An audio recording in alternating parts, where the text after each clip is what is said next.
C'est en tirant sur la corde des villes, en fanant les provinces, que le délié des sexes accroît les sentiments rugueux du père, en quête d'une végétation nouvelle, dont les nuits, boules de neige, interdisent à l'adresse de montrer le bout mobile de son nez.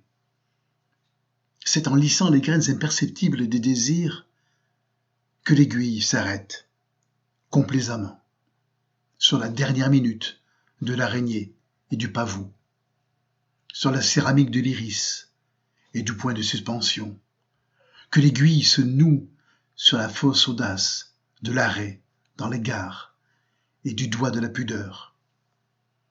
C'est en pavant les rues de nids d'oiseaux que le piano des mêlées de géants fait passer au profit de la famine les chants interminables des changements de grandeur de deux êtres qui se quittent. C'est en acceptant de se servir des outils de la rouille, en constatant nonchalamment la bonne foi du métal, que les mains s'ouvrent aux délices des bouquets et autres petits diables des villégiatures au fond des poches rayées de rouge. C'est en s'accrochant à un rideau de mouches que la pêcheuse malingre se défend des marins. Elle ne s'intéresse pas à la mer, bête et ronde comme une pomme.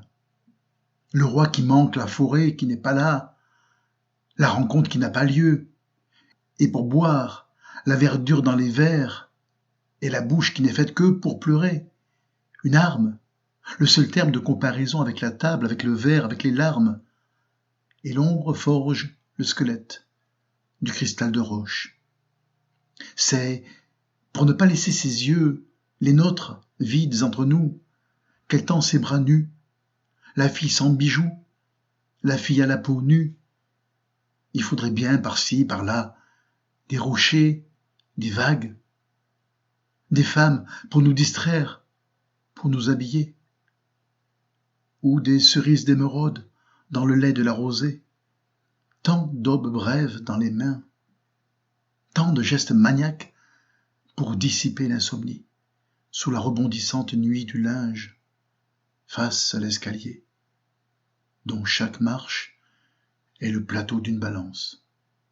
Face aux oiseaux dressés contre les torrents, l'étoile lourde du beau temps s'ouvre les veines.